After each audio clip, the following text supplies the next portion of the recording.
Ok, salut les gars, j'espère que vous allez bien. Aujourd'hui, on se retrouve pour une nouvelle vidéo concernant la formation. On va continuer avec la formation. Et aujourd'hui, nous allons voir ensemble les lignes de tendance. Comment bien utiliser et tracer les lignes de tendance parce que beaucoup ne savent même pas comment est-ce qu'on utilise les lignes de tendance. Ils utilisent ça à tort et à travers. Ok, donc je voudrais d'abord que vous preniez note, n'est-ce pas? Les lignes de tendance, on les utilise de manière comme des supports. Ce sont des zones de support et de résistance dynamique. Vous voyez par exemple ça, c'est une zone de support horizontale. Maintenant, les lignes de tendance sont utilisées comme des zones de support et de résistance. Comme on ne peut pas dire oblique parce qu'elles n'ont pas toujours la forme oblique, elles peuvent être utilisées de manière oblique, parfois très droite, parfois presque horizontale, n'est-ce pas? C'est pourquoi on préfère dire que ce sont des niveaux de support ou de résistance dynamique, comme par exemple ici on peut utiliser ça et dire que là on a une ligne de tendance qui joue un rôle de résistance dynamique. Ok, donc comment bien utiliser les lignes de tendance? Premièrement, lorsque vous tracez une ligne de tendance, on va prendre cet exemple banal, on va supprimer par ici. Lorsque vous tracez les lignes de tendance, n'est-ce pas, la première des choses que vous devez faire lorsque vous tracez les lignes de tendance, c'est de prendre l'endroit le plus proche, n'est-ce pas, de votre prix et de le tirer vers l'arrière, quelque chose comme ça. N'est-ce pas? Parce que beaucoup commettent cette erreur-là. Beaucoup commencent à tracer la ligne de tendance en commençant de l'arrière vers l'avant, quelque chose comme ça. Et pourtant, la meilleure façon de tracer, c'est de l'avant vers l'arrière. Je vais prendre un exemple. Actuellement, nous sommes sur USD, n'est-ce pas? S'il fallait qu'on trace une ligne de tendance, n'est-ce pas? Voilà comment est-ce qu'on va tracer une ligne de tendance. Voilà un peu à quoi ressemble une ligne de tendance. Comme vous pouvez le remarquer là, le prix a réagi sur la ligne de tendance plusieurs fois. Donc il y a une première fois là, deuxième fois et maintenant la troisième fois. Pour qu'une ligne de tendance soit valide, il faut qu'elle ait été touchée deux fois. Ça veut dire quoi? Ça veut dire que là, la ligne de tendance a été touchée une première fois et ensuite on a touché la ligne de tendance une deuxième fois. C'est ce qui fait en sorte qu'elle soit valide et donc on va chercher une opportunité d'achat lorsqu'elle va venir toucher là la troisième fois. Je ne sais pas si on se comprend. Lorsque vous utilisez la ligne de tendance, la première des choses, c'est d'abord de regarder, est-ce qu'on a touché une première fois? Oui, c'est valide. Est-ce qu'on a touché la ligne de tendance une deuxième fois? Là, c'est toute une zone. Parce que c'est un moment on dit qu'on a touché une deuxième fois ici et puis une troisième fois là. Non, ça c'est toute une zone. Le prix a réagi à toute cette zone-là et donc ça a propulsé, la zone a propulsé le prix plus haut. Vous voyez un peu. Et puis on a retracé pour venir ici et maintenant on repart. Donc lorsqu'on a touché une première, on a réagi une première fois à la ligne de tendance, on a réagi une deuxième fois à la ligne de tendance, il est beaucoup plus probable qu'on réagisse aussi une troisième fois à la ligne de tendance. Donc c'est d'abord la première chose que vous devez noter. Lorsque vous tracez vos lignes de tendance, n'est-ce pas? Ne tracez pas les lignes de tendance parce que si par exemple le prix effectue un mouvement comme ça, lorsque vous tracez la ligne de tendance, la première des choses, c'est que vous commencez de la droite, n'est-ce pas? Là où le prix se situe actuellement, vers la gauche. Tirez comme ça. Première chose. Deuxième chose, lorsque vous tracez vos lignes de tendance, que vous tirez la zone, n'est-ce pas, de la droite vers la gauche, vous devez vous rassurer qu'on touche le maximum de points. Comme ici, on a touché une fois, on a touché une deuxième fois là, on a touché une troisième fois et on a touché une quatrième fois. Si par exemple, le prix était ici, n'est-ce pas? Là, vous devez ramener votre ligne de tendance légèrement en arrière parce que le prix doit toucher, la ligne de tendance doit toucher toutes les zones. Donc, il a touché une première fois, une deuxième fois, une troisième fois et on a continué.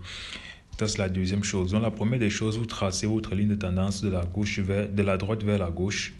Donc, d'où le prix est actuellement vers la gauche. Deuxième des choses, vous vous rassurez que la ligne de tendance touche un maximum de points. Et troisième des choses, lorsque vous tracez une ligne de tendance, ce n'est pas parce qu'on dit ligne de tendance que c'est forcément une ligne. Ce n'est pas une ligne, c'est une zone. Vous devez toujours accepter le fait que ce soit une zone tracée comme ça. Vous voyez, lorsque vous tracez comme ça, vous allez vous rendre compte que même si, parce que beaucoup font cette erreur-là, ils vont dire que non, vu que on a cassé ici, là, ça veut dire qu'on a vendu. Non, nous sommes toujours dans une zone, nous sommes dans cette zone. Ça veut dire que même si le prix revient, n'est-ce pas, et touche le plus bas ici, là, il y a toujours des probabilités pour que le prix aille vers la hausse, même si la première ligne a déjà été cassée. Considérez ça comme des zones et non comme des lignes. On va prendre un exemple. Je vais d'abord effacer tout ceci pour qu'on puisse prendre des exemples dans le graphique. Ok, regardez par exemple ici. Ici, j'ai pris tout ça comme une zone. Donc, c'est pas parce qu'on a tracé. Parce que si je disais que là, n'est-ce pas, je prends juste la deuxième, celle qui est un peu plus bas, j'efface. J'ai dit non, ici, on a eu la cassure de la ligne et on a cassé et le prix a clôturé. Ça veut dire que non, c'est bon pour commencer à partir à vendre. Et pourtant, on est en train de repartir à la hausse. Donc, considérez souvent vos lignes de tendance. Lorsque vous tracez vos lignes de tendance, il faut que ce soit considéré comme des zones et non comme des simples lignes. Est-ce que vous comprenez un peu? Ça doit être considéré comme des zones et non comme des simples lignes. Donc, on a touché la zone une première fois, on est revenu, on a touché la zone une deuxième fois et on est revenu, on a touché la zone une troisième fois avant d'avoir cette impulsion-ci. Donc, lorsque vous tracez vos lignes de tendance, il y a 3 règles majeures à respecter. Première des choses, prenons ce cas-ci. Première des choses, lorsque vous tracez votre ligne de tendance, si le prix est actuellement ici, n'est-ce pas, vous allez prendre comme ça et vous allez quitter de la droite vers la gauche en vous rassurant. Vous n'allez pas venir chercher cet endroit-ci. On cherche à toucher les points les plus bas. Ici, n'est-ce pas? Là, on a touché. Donc, le prix a réagi comment? Le prix a réagi une première fois. Il a réagi une deuxième fois. Vous allez dire que c'est une cassure et pourtant ce n'est pas une cassure. Maintenant une troisième fois. Et donc maintenant on va se rassurer que nous sommes dans une zone. On va cloner la ligne et on revient vers le bas, on trace là comme ça. On va se rendre compte, vous prenez toujours le point le plus bas. Vous allez vous rendre compte que même comme en commençant ici, on a eu une première touche de la zone, deuxième touche, n'est-ce pas, qui a cassé la première ligne, mais nous sommes toujours dans la zone, n'est-ce pas? Nous sommes toujours dans la zone. Et la troisième qui a réagi toujours positivement à la zone. Et lorsqu'elle réagit positivement et qu'elle clôture, là, vous pouvez prendre un achat sur l'actif que vous êtes en train de trader, l'actif sur lequel vous travaillez. Est-ce que vous voyez un peu? Ok. Donc, première des choses, vous tracez toujours de la droite en allant vers la gauche. Deuxième des choses, vous vous rassurez que vous avez touché un maximum de points. Première zone, deuxième zone, troisième zone. Et troisième des choses, vous doublez vos lignes de tendance pour que cela vous donne une zone où vous pouvez trader. Essayons un peu ouais, quelque chose comme ça. Qu'est-ce qu'on remarque ici? Lorsqu'on va tracer notre zone, n'est-ce pas? Lorsqu'on va tracer notre zone comme ça, qu'est-ce qu'on remarque? On remarque que là, hormis le fait qu'on a tracé la zone, ici on a touché, qu'on a réagi positivement, mais ici on a cassé la zone, n'est-ce pas? On a cassé la zone. Et quand on casse la zone, qu'est-ce qui se passe? On constate que le prix consolide légèrement avant de chuter. C'est pas parce qu'on a cassé la zone là, comme on a clôturé là directement, vous allez prendre une vente. Non. C'est pas parce qu'on a eu la cassure de la zone ici que vous allez généralement entrer ici et vendre. Parce que si vous entrez là, n'est-ce pas? Si vous faites cette erreur, déjà vous êtes pressé. Vous entrez exactement ici après la clôture. Vous mettez votre stop loss là. Vous voyez que vous faites sortir avant même que le marché ne réagisse positivement à la vente. Donc ce que vous devez souvent faire, ça c'est une autre astuce, n'est-ce pas? Lorsque vous tracez une ligne de tendance et qu'il y a la cassure de la ligne de tendance, vous devez d'abord attendre que le marché vous donne une deuxième ligne de tendance qui va dans la même direction que la précédente. Je ne sais pas si je me fais comprendre. Lorsque vous avez la cassure d'une zone de ligne de tendance, n'est-ce pas, que ça c'est une zone de support dynamique. Lorsque vous avez la cassure de votre zone de support dynamique confirmée par la clôture franche du prix, vous attendez que le marché vous donne une ligne de tendance allant dans la même direction que la précédente. Par exemple, vous allez dire ici, n'est-ce pas, que là, vous avez peut-être une ligne de tendance allant dans la même direction que la précédente. N'est-ce pas? Vous pouvez déjà prendre votre position de vente après la clôture ici en bas. Ou vous pouvez aussi patienter. Une autre personne va dire que, bon, ici, lui, il voit aussi une ligne de tendance, n'est-ce pas? Et ici, une autre va dire que lui aussi, il voit une ligne de tendance. Mais d'une manière générale, vous allez attendre que le marché, n'est-ce pas, vous donne une ligne de tendance allant dans la même direction, ayant la même configuration que la zone précédente. Donc maintenant, lorsque vous avez eu la cassure franche ici, le pullback, et maintenant le marché vous donne cette ligne de tendance qu'il casse encore.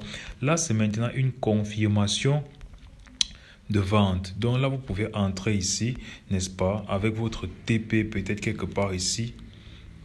Et vous mettez votre stop juste au-dessus du point le plus haut. Et vous voyez que là, ça passe facilement. Donc ça, c'est une des stratégies de l'école ou de l'académie Trader Vision Academy. Ça, c'est une des stratégies qu'on utilise beaucoup chez nous, beaucoup. Donc lorsque nous avons notre zone de ligne de tendance, on attend d'abord qu'il y ait la cassure franche, n'est-ce pas? On attend d'abord qu'il y ait la cassure franche de la zone. Et maintenant, on attend que le marché nous donne une ligne de tendance ayant les mêmes paramètres que la précédente. Et qu'est-ce qu'on voit ici? On voit que le marché a réagi une première fois ici à notre ligne. Il a réagi une deuxième fois ici. Il a cassé et il a pullback, n'est-ce pas? Quand il repart, donc vous pouvez donc aussi, pour les plus conservateurs, entrer directement quand il repart. Donc, à peine dès qu'il repart comme ça, vous entrez et vous êtes déjà en profit. Léger retracement et puis TP.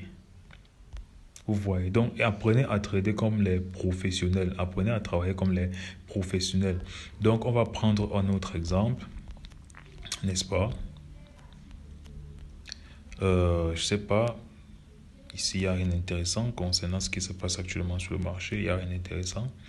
Ok, donc on va prendre un autre exemple. Prenons le cas actuel, n'est-ce pas?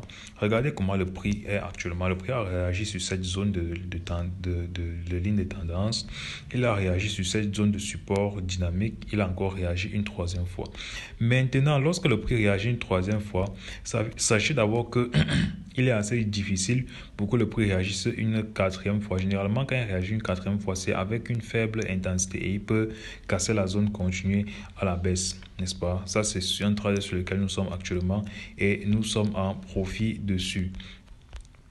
Qu'est-ce que le prix va faire ici? Si, n'est-ce pas, vous voulez, ou si vous remarquez que le prix fait ça, on casse notre zone, n'est-ce pas, des lignes de tendance, on casse notre zone peut-être jusqu'ici, n'est-ce pas? Maintenant, vous remarquez que le prix remonte et après, le prix vous donne une configuration ayant les mêmes paramètres que la zone de ligne de tendance précédente. Vous tracez directement votre ligne de tendance là et vous patientez. Vous patientez, n'est-ce pas? Et lorsqu'il y aura donc maintenant la cassure de cette ligne de tendance ici, directement vous pouvez positionner et chercher à vendre. Donc c'est pas parce que, je répète, c'est pas parce que on a eu ici la cassure de la ligne de tendance que vous allez directement vous positionner. Non, vous allez attendre qu'il y ait la cassure. Maintenant, le marché vous donne des configurations avec une ligne de tendance ayant les mêmes paramètres que votre zone de support dynamique ou de résistance dynamique. Comme par exemple ici, n'est-ce pas? Donc, vous attendez que le marché vous donne des paramètres, n'est-ce pas, ayant la même configuration que la zone précédente. Et après la cassure, là, vous pouvez entrer avec plus de probabilité que le trade passera. Et vous pouvez donc sell le marché. Donc ça, c'est l'une des stratégies que nous utilisons à Trader Vision Academy, n'est-ce pas, pour faire des profits concernant les lignes de tendance. Donc ça, c'est la première stratégie. Donc ça, c'est dans le cas d'une tendance, haussière et qu'on a la cassure, n'est-ce pas, de la zone de support dynamique. Donc lorsqu'on a la cassure, on cherche à vendre. Maintenant, dans le cas d'une tendance baissière, On va prendre le cas d'une tendance baissière. Prenons un exemple, par exemple, comme ici. OK. Donc, lorsque on va regarder jusqu'à... Prenons jusqu'ici, d'accord. Disons que le prix est ici. On va maintenant tirer notre zone, toujours quitter de la droite vers la gauche. On va tirer comme ça et on sera sûr qu'on touche le maximum de points. Et on regarde, on a touché une première fois, une deuxième fois, une troisième fois, quatrième fois, cinquième fois, sixième fois ici, septième fois là, n'est-ce pas? Avant de constater qu'il y a eu la cassure ici, n'est-ce pas? On a eu la cassure. Ok, donc maintenant que nous avons eu la cassure, je vais essayer parce que c'est ici. Oui. Maintenant que nous avons eu, non, je vais tracer comme ça. Maintenant que nous avons eu la cassure, qu'on a tracé, maintenant il faut qu'on trace ça comme une zone. On va tracer ça comme une zone comme ça. Ouais, on trace ça comme une zone comme ça. Vous voyez que le prix est dans la zone. Chaque fois qu'il revient, il réagit dans la zone, n'est-ce pas? Il réagit à l'intérieur de la zone avant qu'on ait eu cette cassure ici. Maintenant qu'on a eu la cassure, il faut qu'on ait une configuration qui nous permette d'avoir une ligne de tendance ayant les mêmes paramètres que la zone précédente. Lorsqu'on essaie d'agrandir, qu'est-ce qu'on remarque? On remarque ici que on peut tracer quelque chose comme ça. On peut tracer quelque chose comme ça. N'est-ce pas? Disons que le prix est arrivé là, il a pullback et maintenant le prix est en train de consolider là. Pendant qu'il consolide là, vous avez déjà tracé votre ligne de tendance, n'est-ce pas? Après la cassure donc maintenant de votre ligne de tendance, cette ligne de tendance, n'oubliez pas, elle a les mêmes paramètres que la zone précédente. Après la cassure, là vous avez maintenant la confirmation d'un achat et vous pouvez vous positionner après la clôture de votre position. Stop loss légèrement en arrière pour que ça ne soit pas aussi trop serré. Stop loss légèrement en arrière. Vous tirez votre TP peut-être quelque part ici et vous avez votre TP facilement. Je ne sais pas si vous voyez. Donc ici, vous avez votre TP qui passe facilement. Ça, ici encore, vous avez votre TP qui passe facilement grâce à la stratégie que je viens de vous enseigner. Donc ça, c'est l'une des meilleures stratégies concernant les lignes de tendance lorsqu'on parle des zones de support et de résistance dynamique. Prenons même aussi ce cas-ci. Là, nous avons ici, n'est-ce pas, une tendance baissière. On va essayer de tracer, n'est-ce pas, du plus bas en allant au plus haut. Ok. Si on met ça quelque part là, ok, il faut que ça touche le maximum de points. Ok, donc là, ça touche un maximum de points, n'est-ce pas? Là, oh. Là, ça touche un maximum de points. Ok, donc on touche là une première fois, on touche une deuxième fois et on touche une troisième fois. Maintenant, qu'est-ce qu'on remarque? On remarque qu'on a eu la cassure ici. Mais vu que c'est une zone, il faut qu'on double notre zone pour que ça donne vraiment l'impression que ce soit une zone. Ok, donc là, nous avons notre zone. On a eu la cassure de notre zone, n'est-ce pas? Après la cassure de notre zone, on a eu une forte impulsion. Donc, voici la cassure de toute notre zone ici avec une forte impulsion. Maintenant, vous devez avoir une ligne de tendance ayant les mêmes paramètres que la zone précédente. Lorsque vous venez par ici, qu'est-ce que vous remarquez? Vous remarquez que vous pouvez tracer quelque chose comme ça. N'est-ce pas? Quelque chose comme ça. Ça, c'est une zone de résistance, n'est-ce pas? Une ligne de tendance, deux lignes de tendance qu'on pouvait utiliser comme une zone de résistance. On a cassé cette zone. Maintenant, vous utilisez cette deuxième ligne de tendance comme une ligne de résistance encore. Que si on casse ça, ça va confirmer la position que vous avez prise, n'est-ce pas? Et directement après la cassure ici en haut, n'est-ce pas? Ou ici en haut, vous pouvez directement vous positionner.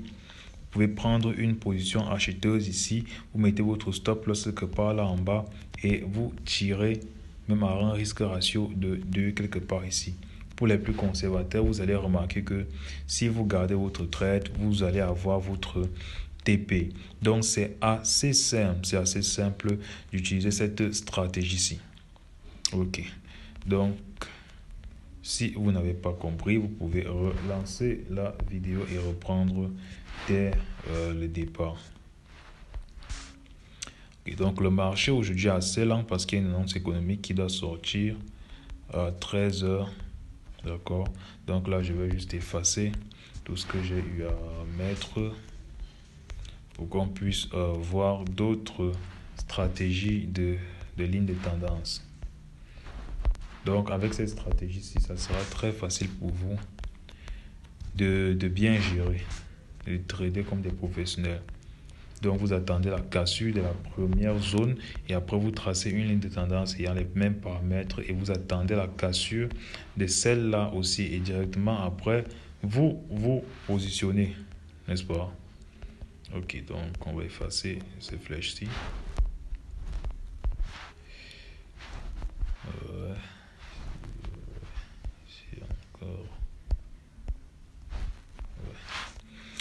Ok, donc là, nous avons déjà vu la ligne de tendance dynamique. Je voudrais partager avec vous, avant que cela ne se termine, la deuxième stratégie de ligne de tendance que j'utilise aussi beaucoup. Ok, ça c'est pour les lignes de tendance impulsives. Ça veut dire quoi? Par exemple, vous avez ce mouvement-ci, n'est-ce pas? Qui descend brutalement comme ça, brutalement. Ça, c'est ce que l'on appelle une ligne de tendance progressive. N'est-ce pas? Parce qu'elle suit le mouvement violent à la baisse. Et vous allez remarquer qu'ici, on a eu la cassure de la ligne de tendance. Ici, on a eu la cassure de toute cette ligne de tendance. Ici, nous avons eu la cassure ici. Et le prix a réagi à la hausse. En fait, ce sont des mouvements, n'est-ce pas, qui nous permettent de choper les meilleures opportunités sur le marché aussi, avec les lignes de tendance. Donc, on va prendre cet exemple-ci parce que je pense que c'est l'exemple le plus intéressant. On va prendre cet exemple-ci. Lorsque vous avez votre ligne de tendance que vous avez tracée comme ça, n'est-ce pas, concernant les mouvements impulsifs comme ceci, vous allez attendre qu'il y ait la cassure de la ligne de tendance et après, il y ait la consolidation, n'est-ce pas, avant de vous positionner. Prenons un exemple simple. Vous avez le marché qui part comme ça.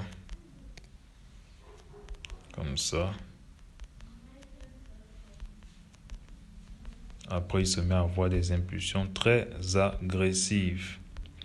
Comment vous faites pour choper un mouvement intéressant sur ce marché-ci? Vous allez d'abord tracer votre ligne de tendance, n'est-ce pas?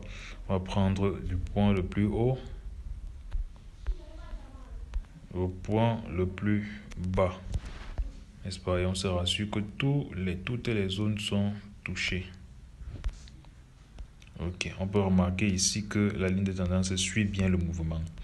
Maintenant, après, je répète bien, après la cassure de cette ligne de tendance, lorsque le prix casse la ligne de tendance progressive, qu'est-ce que vous allez attendre? Vous n'allez pas directement vendre.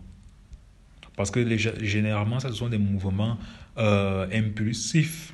Et le marché prend la direction contraire très rapidement. Vous n'allez pas directement entrer et vendre. Dans le cas d'une tendance haussière, par exemple, comme ça, vous n'allez pas directement entrer et vendre. Vous allez attendre quoi?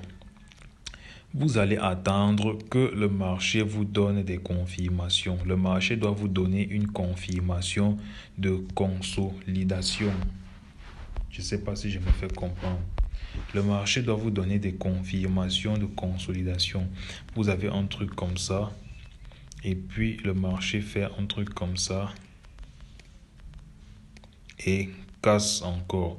Donc, c'est presque la même stratégie que l'autre. Donc, le marché casse d'abord la première ligne progressive ici, n'est-ce pas?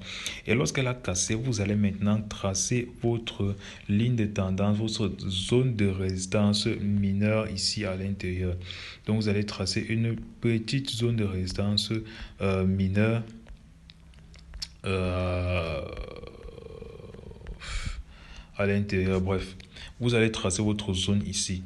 Et donc, lorsque le prix casse à nouveau cette zone-là, vous allez attendre ensuite que le prix vienne toucher le plus bas. Lorsque le prix casse le plus bas, là maintenant, vous pouvez entrer en vente. Vous pouvez entrer en vente comme ça, n'est-ce pas? Votre stop légèrement quelque part ici au-dessus avec un TP quelque part ici.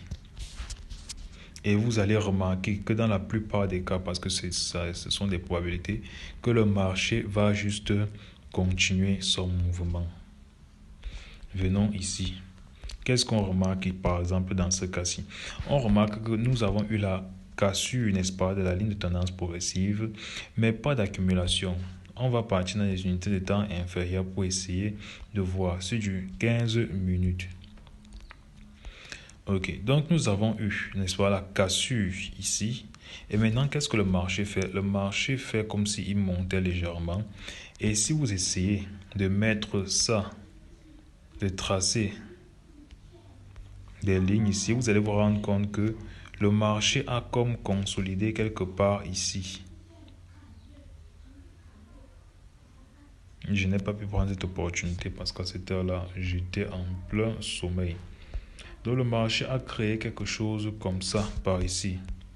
Je ne sais pas si vous voyez. Avec une ligne comme ça. Mais le plus important, c'est le plus haut. Et vu que on considère ça comme une zone, on va ouvrir comme ça. Oui, ça c'est une zone. Allons dans les unités de temps inférieures encore.